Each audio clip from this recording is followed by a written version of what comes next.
तले दबा दिया, वो बोलने के काबिल नहीं रहे, बिजली महंगी कर दी। और बिजली सिर्फ महंगी नहीं की, लोड शेडिंग को जिसको मुस्लिम लीग नून खत्म करके गई थी, जीरो पे करके गई थी, आज 12-12 घंटे की लोड शेडिंग हो रही है। तो क्या ये 4 हफ्ते की आई हुई हुकूमत की वजह से हो रही है? आज शदीद गर्मी है, लेकिन मुस्लिम लीग नून ना चाहकर भी लोड शेडिंग को के लिए कुछ नहीं कर पा रही। उसकी वजह यह है कि जब आपने प्लांट्स बंद रखे इतनी देर, आपने उनके पैसे नहीं दिए, आपने उनकी मेंटेनेंस नहीं की, सारी तवज्जो आपने इंतकाम पे रखी, तो फिर ये तो सफ़र करना था ना। आज वही हुआ कि 4 साल की मुस्लिम लीग नून की 5 साल की मेहनत बेकार गई और आज फिर से पाकिस्तान के अवाम लोड शेडिंग के अंधेरों में मुब्तला हैं। और आज मुझे अभी टीवी से पता चला कि शीरी मज़ारी साहिबा जो है वो अरेस्ट हो गई। तो मुझे कोई खुशी नहीं हुई ये खबर सुन के। मैंने सुना कि उन पर ये मुकदमा जो है वो उनकी अपनी बुज़दार हुकूमत में कायम हुआ और वो कोई 800 कनाल की अराज़ी जो हुकूमत पाकिस्तान की शायद अराज़ी है, मुझे डिटेल्स अभी नहीं पता मुकदमे की। सुना एंटी करप्शन ने उनको अरेस्ट किया है और वो कोई 800 कनाल कोई अराज़ी है महकमा माल की, जो इन्होंने बोगस कंपनी के नाम इंतकाल करवाया उसका। तो मैं टीवी पे सुन रही थी कि पीटीआई उस पे औरत कार्ड भी खेल रही है कि खातून को अरेस्ट कर लिया, ये हो गया वो हो गया। बात यह है कि एंटी करप्शन ने अगर उसको अरेस्ट किया है तो उनके पास कोई वजह होगी अरेस्ट करने की। और औरत कार्ड की तरफ तो आप कभी आना भी ना। उसकी वजह यह है कि जब मुझे अरेस्ट किया गया 2 दफ़ा, तो उसकी वजह ये नहीं थी कि मेरे ऊपर कोई इल्ज़ाम था। इनके ऊपर तो संगीन इल्ज़ाम है, मेरे ऊपर कोई इल्ज़ाम नहीं था। मेरे ऊपर एक दफ़ा ये इल्ज़ाम था कि मैंने अपने वालिद की मुआवनत की, तब मेरी उम्र भी 16-17 साल थी, और उसकी पादाश में मुझे 4 महीने इन्होंने अडयाला में रखा। और उसके बाद जब मैंने नवाज शरीफ साहब की रिहाई के लिए मूवमेंट शुरू की, जलसे शुरू किए, तो जाहिर है उसमें बहुत बड़ी एक आवाम की तादाद ने शिरकत करनी शुरू कर दी। तो मैं फिर एक दिन कोट लखपत जेल में नवाज शरीफ साहब कैद थे, मैं उनको मिलने गई। तो वहाँ पर मुझे शहबाज शरीफ साहब ने, हम उनका इंतज़ार कर रहे थे, मुलाकात का दिन था, तो जेलर अंदर आए। मैं मियाँ साहब के साथ जेलर के ऑफिस में बैठी थी मुलाकात के लिए। मेरे बच्चे भी थे साथ, मेरी बेटी भी थी, मेरा बेटा भी था, जुनेद था, और छोटी बेटी थी जो उस वक़्त शायद 14-15 साल की थी, तो वो भी थी मेरे साथ। तो जब हम अंदर आए, नवाज शरीफ साहब के साथ हम बैठे, तो जेलर साहब ने अंदर आके कहा कोई 5-10 मिनट के बाद कि शहबाज शरीफ साहब आपको बाहर बुला रहे हैं। अब मेरे तो वहमो गुमान में भी नहीं था कि बाहर क्या हो रहा है। तो मियाँ साहब ने उसको कहा कि शहबाज शरीफ साहब तो अंदर आने वाले थे। मैंने कहा नहीं जी। अब उसका चेहरे पे कोई एक्सप्रेशंस थे जो मैं पढ़ नहीं सकती थी।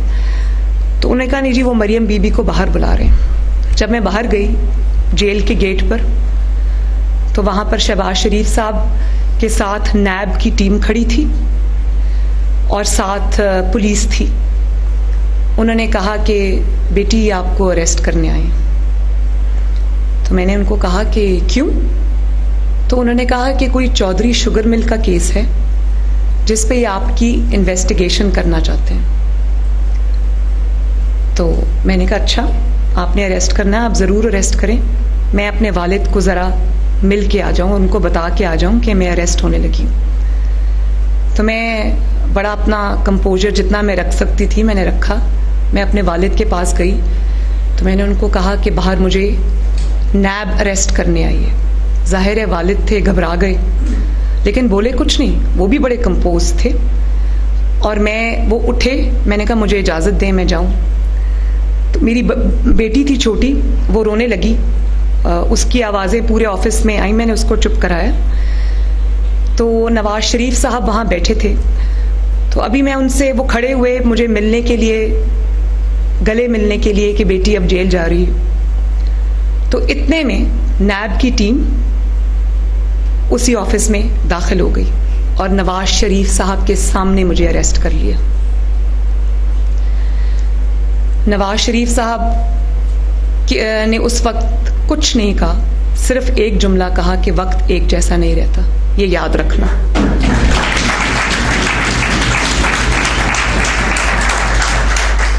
और आपको मैं आज ये भी बता दूं कि जिस मुकदमे में इन्होंने 4 महीने मुझे 60 दिन मुझे नैब में रखा, बाकी दिन इन्होंने मुझे कोट लखपत में एक डेथ सेल में रखा, क्या कौम ये जानती है कि आज तक वो मुकदमा मेरे खिलाफ किसी कोर्ट में रजिस्टर नहीं हुआ, कोई रेफरेंस नहीं बना, वो तफ्तीश वहीं रह गई जहां थी।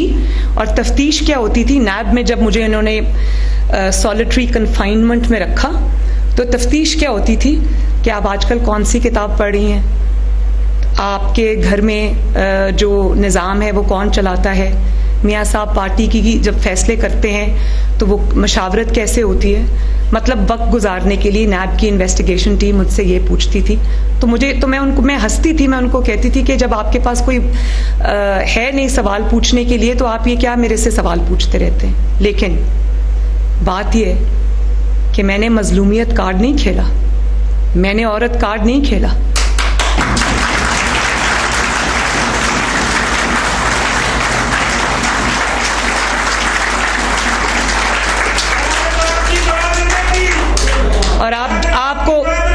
और आपको ये भी मैं बता दूं कि मैं जून, जुलाई, अगस्त, सितंबर के महीनों में जब सूरज जो था उससे मेरा सेल तप रहा होता था और सवाए एक पंखे के जो 24 घंटों में चंद घंटों के अलावा नहीं चलता था, मुझे डेथ सेल में रखा।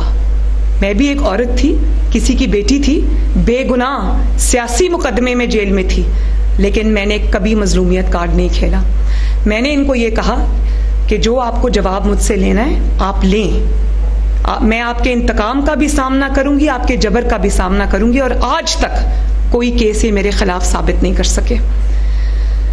मैं सिर्फ आपको ये कहना चाहती हूँ कि मैं फिर भी, इन्होंने जो भी मेरे साथ किया, जिस तरह का भी सलूक किया,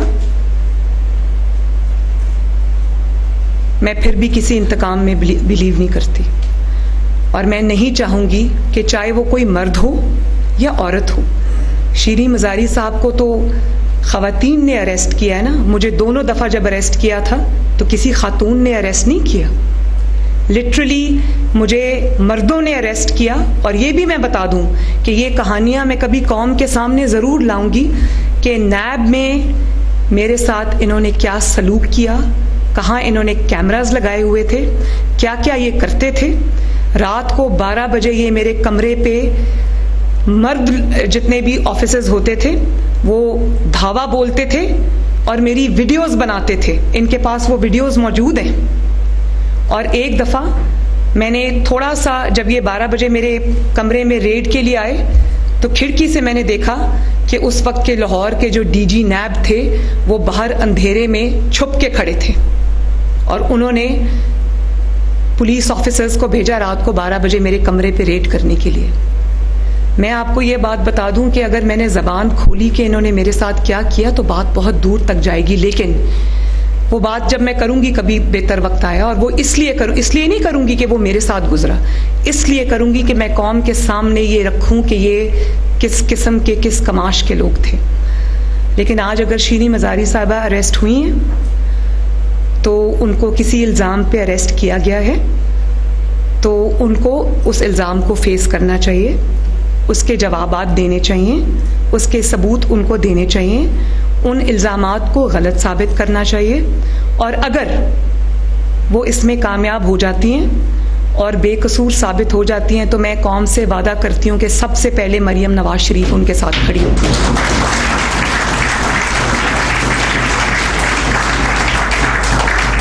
लेकिन ये नहीं हो सकता कि आप आइन तोड़ें, और ना सिर्फ ये कि आप आइन तोड़ें बल्कि ढिठाई से, बेदर्दी से आइन को, पाकिस्तान के आइन को अपने पांव तले रोंदें और उसके बाद आप ये इल्ज़ामात लगाना शुरू कर दें अदालतों पर कि रात को मेरे लिए अदालत क्यों खुली, भाई रात को अदालत आपके लिए इसलिए खुली क्योंकि आपने आइन तोड़ने का संगीन जुर्म किया था।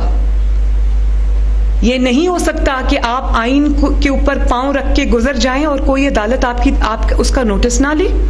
आपने संगीन जुर्म किया था, आप पे आर्टिकल 6 लगता है। और ये भी मैं आप सबको बता दूं कि ये अभी भी लाडला है, ये अभी भी लाडला है, क्योंकि खुदा न खास्ता जो, वैसे तो नवाज शरीफ साहब इस मिट्टी का बेटा है, इस मिट्टी से उसने वफा की है, उसकी खातिर उसने इतनी बड़ी बड़ी तकलीफें झेली, लेकिन वतन अजीज की सलामती पर कभी आंच नहीं आने दी।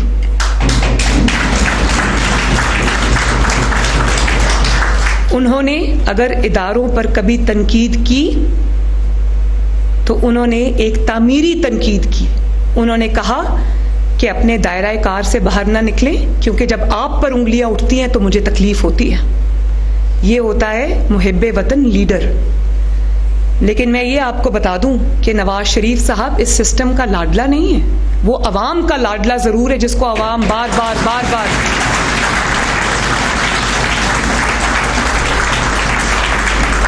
जिसको अवाम बार बार ये उसको निकालते हैं, अवाम उसको लेके आती है, उसको निकालते हैं, अवाम उसको लेके आती है। लेकिन जो इमरान ने जिस ठिठाई से आइन को तोड़ा, बल्कि तोड़ना बड़ा सॉफ्ट लफ्ज है, जिस तरह आइन को रोंदा, आइन को कुचला इमरान के स्पीकर ने, इमरान के डिप्टी स्पीकर ने, और आज तक उसका सदर, जिसका बेटा इदारों को खुलेआम गाली देता है, उसका सदर और उसका गवर्नर पंजाब आज तक जो है वो आइन का हुलिया बिगाड़ते आ रहे हैं, लेकिन उनके खिलाफ कुछ नहीं। यही अगर आइन तोड़ने की हरकत नवाज शरीफ ने की होती, शहबाज शरीफ ने की होती, मरियम नवाज ने की होती, तो मैं ये दावे के साथ कहती हूं कि हमारी जो लाशें हैं ना वो चौकों पर टंगी होती इस वक्त। तो ये क्या बात हुई कि जो आपको बुली करे, जो आपको गाली दे, जो एक नापाक मुहिम चलाए इदारों के खिलाफ, उसको तो सहूलत मिल जाए। शीरीन मज़ारी कोई प्राइम मिनिस्टर से बड़ी तो नहीं है ना। प्राइम मिनिस्टर आज प्राइम मिनिस्टर होते हुए अपने बेटे वजीर आला के साथ आज FIA की अदालत में पेश हुआ था। तो अगर नवाज शरीफ अपनी बेगुनाह बेटी के साथ सैकड़ों पेशियां रोजाना की बुनियाद पर अगर भुगत सकते हैं, और शहबाज शरीफ वजीर आजम होते हुए, हमजा वजीर आला होते हुए अपना जवाब अगर दे सकते हैं, तो शीरीन मज़ारी साहिबा को भी अपना जवाब देना चाहिए।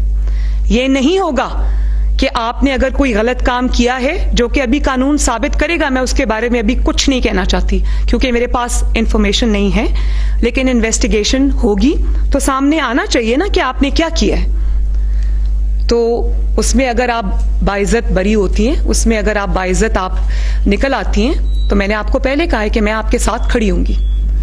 लेकिन यह नहीं हो सकता कि जब आपकी गलत कार्यों पे, आपकी बेहूदगी पे आप उसको इदारों को बुली करके आराम से बच के निकल जाएं।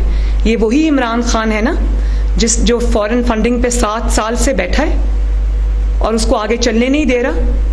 उसको कौन प्रोटेक्ट कर रहा है? क्यों नहीं चल रहा वो? यही फॉरेन फंडिंग का केस जिसके अंदर इतने बड़े बड़े इररिफ्यूटेबल एविडेंसेस हैं, अगर नवाज शरीफ के खिलाफ होता तो नवाज शरीफ की पार्टी इस वक्त सफाई हस्ती से मिट गई होती। क्यों है ये फर्क, ये तफरीक क्यों है? और आप ये देखें कि अदालत उज़्मा ने एक्शन लिया आइन तोड़ने पर, तो इन्होंने अदालत उज़्मा को दिन रात बुरा भला कहना शुरू कर दिया। इमरान खान साहब ने अपनी तकारीर में, और इनके लोगों ने सोशल मीडिया पे गालियां निकालनी शुरू कर दी। इनके मिनिस्टर्स ने, इनके लोगों ने गालियां निकालनी शुरू कर दी।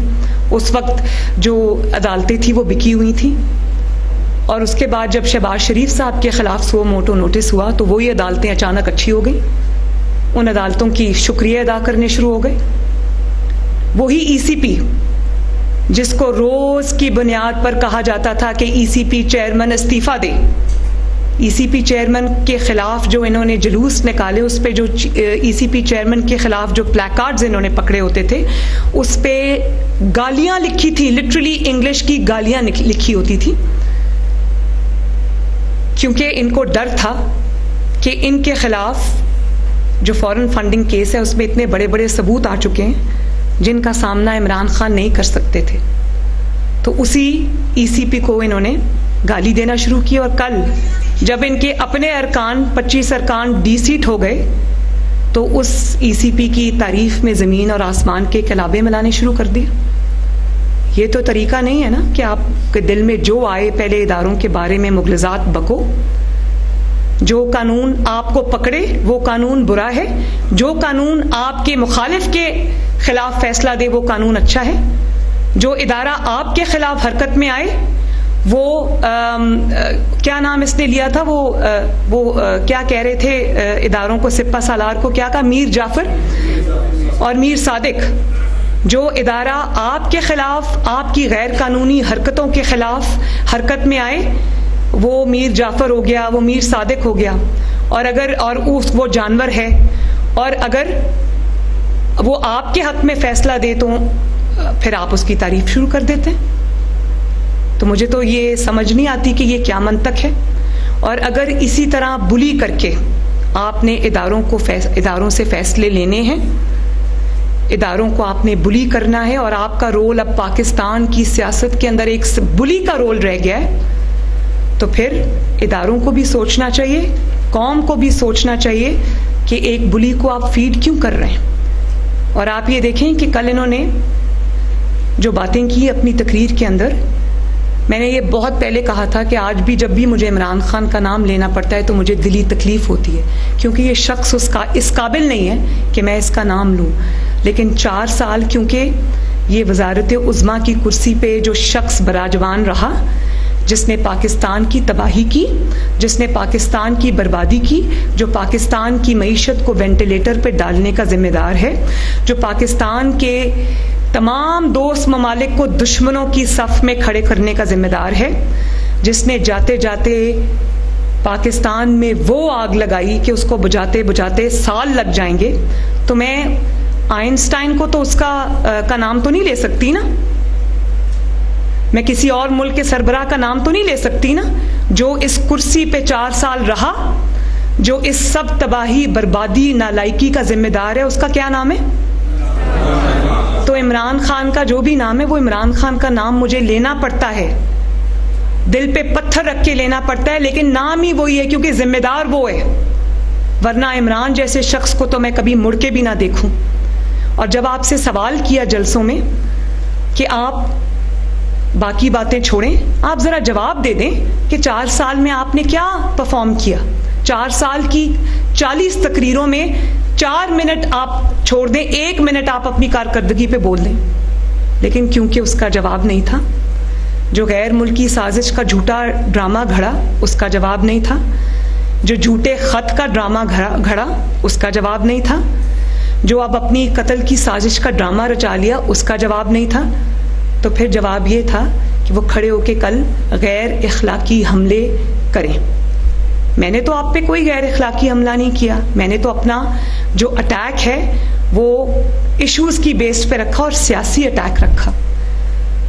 तो मुझे लोगों ने कहा, जिस तरह से कल रिएक्शन आया तमाम सियासी क़यादत का भी, अवाम का भी, ख़वातीन का भी ख़ुसूसी तौर पे, तो मैं सबकी शुक्रगुज़ार हूँ। मुझे कल बड़ी इस चीज़ की खुशी हुई कि अवाम के अंदर अभी भी जो मशरक़ी इक़्तिदार हैं, जो हमारी इस्लामी इक़्तिदार हैं, जो हमारी माशरती इक़्तिदार हैं, वो ज़िंदा हैं। इमरान खान जैसा शख्स उनको नुकसान पहुँचाने में कामयाब नहीं हुआ। इसी फितने का रास्ता हम सबको मिलकर रोकना है। और मुझे कोई हैरानी नहीं हुई जब इमरान खान साहब ने मेरे ख़िलाफ़ वो नाजेबा कलिमात अदा किए। मुझे आप ये देखें कि वो मेरे वालिद की उम्र के हैं, मैं उनकी बेटी की उम्र की हूँ, लेकिन बात देखें जो उन्होंने की है। तो जब उन्होंने ये बात की है तो उन्होंने मुझ पे अटैक नहीं किया, उन्होंने हर उस बेटी पर, हर उस माँ पर, हर उस बहन पर अटैक किया। पंजाब की बेटियों पर, माँओं पर, बहनों पर अटैक किया, पाकिस्तान की बेटियों को पर, बहनों पर, माँओं पर अटैक किया। और मैं उनसे बेहतर जो इखलाक है उसकी तवक्को नहीं रखती। मुझे कोई हैरानी नहीं हुई, क्योंकि अच्छे इखलाकियात जो हैं वो बहुत बड़ी चीज़ होती है। उसको छोटे इंसान से उसकी तवक्को रखना मेरे ख्याल है एक नामुमकिन बात है। मेरे पास अभी भी उसके जवाब में कहने को बहुत कुछ है, क्योंकि जो चीज़ें इमरान खान साहब के अपने ख़िलाफ़ हैं वो शायद तमाम सियासी जमातों की क़यादत को भी जमा कर लें तो शायद वो मवाद ज़ाती नौयत का किसी और के ख़िलाफ़ नहीं है। लेकिन मैं नवाज़ शरीफ की बेटी हूँ, मेरे पास इमरान के ख़िलाफ़ सियासी मवाद इतना है कि मुझे किसी तरह के भी ज़ाती हमले करने की कोई ज़रूरत नहीं है।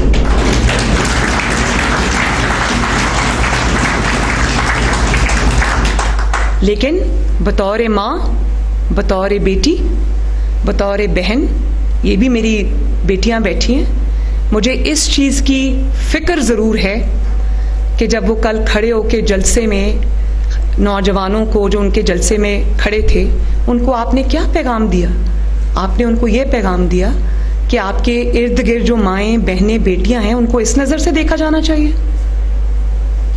तो ये तो बड़े अफसोसनाक बात है। इसकी जितनी मजम्मत हो कम है।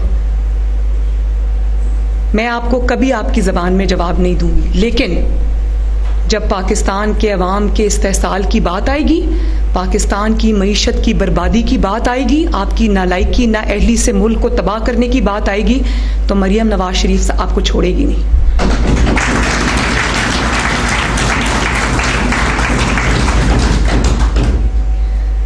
तो मैं ये एक बार फिर ये कहना चाहती हूँ कि मुस्लिम लीग नून, बिल्कुल ये लिख के रख लें कि मुस्लिम लीग नून किसी इंतकाम में ना शामिल होगी, ना उसका हिस्सा बनेगी, ना उसका साथ देगी। लेकिन जिसका जो जवाब है वो उसको देना पड़ेगा। उस इल्ज़ाम को ना आप औरत कार्ड में छुपा सकते हैं, ना मजलूमियत कार्ड में छुपा सकते हैं, ना किसी हुकूमत पर डाल सकते हैं कि उन्होंने ये किया। ये आग जो है, देखें, इस सब का जिम्मेदार वो इमरान खान है, सरगना है, जिसने सबकी पगड़ियां उछाली, जिसने किसी को गद्दार कहा, किसी को अमरीकी एजेंट कहा, किसी को चोर कहा, किसी को डाकू कहा। तो उसका जो 4 साल का ट्रैक रिकॉर्ड है, वो आज ना कोई मजलूमियत कार्ड खेल सकते हैं, ना कोई औरत कार्ड खेल सकते हैं, ना कोई इंतकाम कार्ड खेल सकते हैं। उनकी 4 साला कारकर्दगी सवाए इंतकाम के और किसी चीज़ का नाम ही नहीं है। लोगों की बहनों को, बेटियों को, आप जस्टिस फाइज ईसा की बात ले लें, उनकी बीवी को कितने महीने इन्होंने बगैर किसी इल्ज़ाम के इन्होंने अदालतों में घसीटा। वो कभी बेचारी लाठी टेकते टेकते कभी FBI के दफ्तर में बैठी होती थी, कभी अदालतों में वो अपना मुकदमा लड़ रही होती थी। और फिर आपके लिए कितना आसान है कि एक खातून खाना की ज़िंदगी जिसका सियासत से कोई ताल्लुक़ नहीं था, सिर्फ इसलिए कि उसके जो हस्बैंड हैं वो सुप्रीम कोर्ट के ऑनरेबल जज हैं, उनके फैसलों से आपको इख्तलाफ था क्योंकि वो इमरान खान को एक्सपोज करते थे, उनकी साजिशों को एक्सपोज करते थे। तो आपने उनको इतनी बड़ी सज़ा दी कि आपने उनके घर में उनका चैन, उनकी सुकून, उनकी इज्जत बर्बाद कर दी। और आपके लिए आपका क्या जाता है? आप जब सियासत से अपने कुर्सी से उतरे, हुकूमत से निकले, तो आपने बड़ी ढिठाई से एक जुमला कह दिया कि मुझे अफसोस है कि मैंने मुकदमा बनाया काजी फाइज ईसा साहब के ख़िलाफ़, मुझे मिसगाइड किया गया था, गलती हो गई मुझसे। तो जिस तरह आपने उस खातून खाना को, इज़्ज़तदार खातून को आपने अदालतों में और इदारों में रोला, क्या ये एक जुमला उसका अजाला कर सकता है? मेरे पास तो ज़बान है, मेरे पास तो माशाअल्लाह एक बहुत बड़ा प्लेटफॉर्म है पाकिस्तान मुस्लिम लीग नून का, मेरे पास अवाम की ताकत है, मैं अपने आप को डिफेंड कर सकती हूँ। मेरे पास वो फोरम है, वो प्लेटफॉर्म है जिस पे खड़े होकर मैं बात कर सकती हूँ। क्या वही प्लेटफॉर्म सरीना ईसा के पास था? क्या वही प्लेटफॉर्म उन बाकी खवातीन के पास था जो आपके इंतकाम का निशाना बनी किसी ना किसी तरह से? आपने जवेरिया शहबाज को भी नहीं बख्शा, जो शहबाज शरीफ साहब की घरेलू खातून हैं, उनकी बेटी हैं, जिनका सियासत से दूर दूर तक कोई लेना देना नहीं है। मेरी बहन अस्मा नवाज शरीफ के खिलाफ आपने मुकदमे बनाए। लेकिन मैं जातियात की बात या जाती सियासत की बात या कोई गिले शिकवे इस वक्त नहीं करना चाहती, लेकिन मैं ये सिर्फ ये कहने की कोशिश कर रही हूं कि जो जुल्म आपने लोगों पर ढाया है, अब उस जुल्म का प्रचार या उस जुल्म की आड़ या उसका पर्दा लेकर आप मजलूम बनकर नहीं निकल सकते। उसका जवाब आपको देना पड़ेगा। सवाल तो आपसे पूछा जाएगा और जवाब आपको देना पड़ेगा। उस वक्त मना करते थे कि ये न मत करो, वक्त एक जैसा नहीं रहता, उतना करो जितना बर्दाश्त कर सको। लेकिन फिर भी मैं कौम को भी यकीन दहानी कराती हूँ, आप सबको भी यकीन दहानी कराती हूँ कि इंशाअल्लाह ताला मुस्लिम लीग नून हक पर, इंसाफ पर खड़ी रहेगी, किसी के साथ ना कोई ज्यादती होने देगी, ना किसी के साथ कोई इंतकाम होने देगी। ये मेरा वादा है आपसे। बहुत बहुत शुक्रिया।